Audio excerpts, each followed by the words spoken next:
एक बात हमेशा याद रखना, सब बीवियां दिल की बुरी नहीं होती हैं, कुछ का दिमाग भी खराब होता है। एक आदमी पतंग काटकर पड़ोसन को देखकर मुस्कुरा रहा था, तो इतने में उसकी पत्नी बोली, अरे सिर्फ पतंग ही उड़ाओ, खुद मत उड़ो, नहीं तो मैं तुम्हें ही उड़ा दूंगी। मैं छत पे चढ़ा पतंग उड़ाने के बहाने और पड़ोसन आई कपड़े सुखाने के बहाने।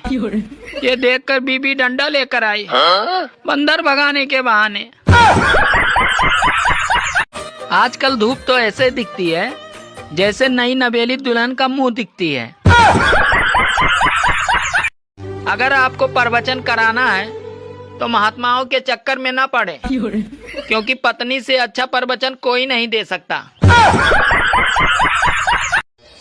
बाजार में दूसरों की बीवियों को घूरने वाला व्यक्ति जब वो खुद अपनी बीवी के साथ बाजार जाता है तब वो दूसरों की बीवियों को नहीं घूरता है, अरे तब वो आदमियों को घूरता है कि कहीं कोई मेरी बीवी को देख तो नहीं रहा है। पहले माँ बाप से बच्चे डरते थे और अब माँ बाप बच्चों से डरते हैं। अरे कोई भी अपनी बीवी को खुश तो रख सकता है, पर उसको चुप नहीं रख सकता। बाप की चड्डी फटी पड़ी है और बेटवा गाना लगा रहा स्टोरी पर, दबदबा था दबदबा है, दबदबा बना है। नमस्कार, मैं राहुल गांधी। जी नमस्कार, मैं पुनीत त्रिवेदी और मैं आपसे बस इतना पूछना चाहता हूँ, वो जो हमारे अकाउंट में 8,500 रुपए खटाखट आने वाले थे, कहाँ रह गए? खत्म। अगर कोई मेहमान घर पे आ जाए और कहे चाय मत बनाना, अरे बहुत गर्मी है, तो समझ जाना कि वो ठंडा पीने के चक्कर में है। अरे डर तो सबको लगता है, कुंवारे अपनी माँ से डरते हैं और शादीशुदा बेचारे वो अपने बच्चों की माँ से डरते हैं।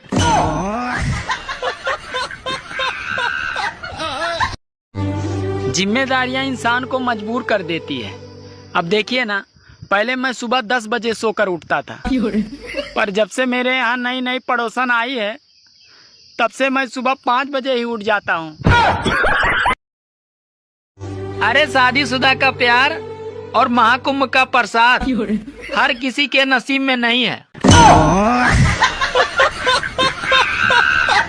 शिवरात्रि आ रही है, अब लड़कियां मंदिर जाएंगी अच्छा वर मांगने के लिए और शादीशुदा औरतें जाएंगी शिकायत करने के लिए कि हे भगवान, क्या मांगा था और क्या दे दिया।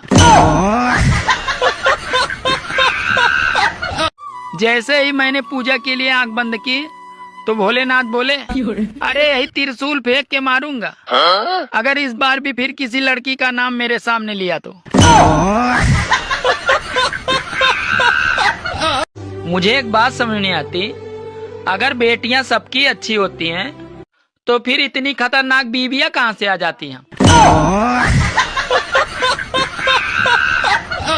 अरे मैं कुंभ इसलिए नहीं जा रहा हूं क्योंकि जब मैं डुबकी लगाऊंगा तो भगवान को प्यारा हो जाऊंगा। अरे पाप ओवरलोड चल रहा है। हे गूगल, बीवी का मुंह कैसे बंद करें? अगली बार ऐसा सवाल पूछा तो फोन से निकल के मारूंगी।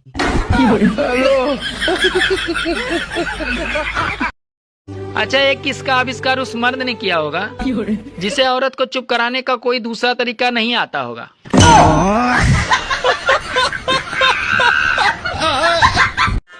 एक बात पूछनी थी, सुना है शादीशुदा औरतें जुबान चार्ज कराने अपने मायके जाती हैं, क्या ये बात सच है?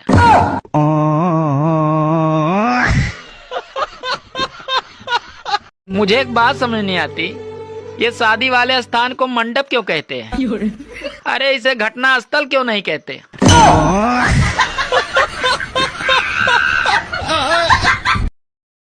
बाबा जी राधे राधे। राधे राधे बच्चा। बाबा जी कोई ऐसा व्रत बताइए जिससे मेरे पति की उम्र लंबी हो जाए। देखो, तुम हफ्ते में 4 दिन मौन व्रत रखा करो, सब ठीक हो जाएगा बच्चा।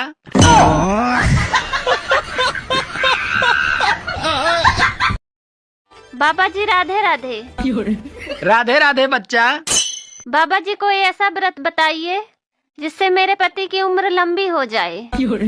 देखो तुम हफ्ते में 4 दिन मौन व्रत रखा करो, सब ठीक हो जाएगा बच्चा।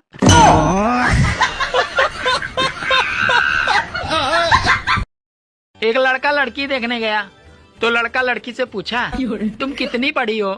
तो लड़की बोली BA तक। लड़का शादी करने से इनकार कर दिया, बोला साली 2 अक्षर पढ़ी है वो भी उल्टे। गाइस शिवरात्रि आ रही है तो जिसका काम प्रेम पत्र से नहीं हुआ तो वो बेल पत्र पर ध्यान दे। जय भोले। इतना मस्त शब्द है छुट्टी। जिसने भी ये छुट्टी का आविष्कार किया है उसको जितना आशीर्वाद दे उतना कम है। छुट्टी शब्द सुनते ही सब कुछ अचानक अच्छा लगने लगता है। सुनो, तुम रोज रोज ऊपर देखकर पत्थर क्यों मारते हो? अरे किसी ने मुझसे कहा था कि जोड़ी ऊपर से ही बनकर आती है। बात कुछ समझ न आए भगवान के नाम पे कुछ खाने को मिलेगा? तुम इतने हट्टे कट्टे होकर भीख मांग रहे हो, तुम्हें शर्म नहीं आती? और तू इतनी खूबसूरत होकर इस घर में झाड़ू पोंछा कर रही है, फिल्मों में काम क्यों नहीं करती? रुक जरा, कुछ देती हूँ तुझे।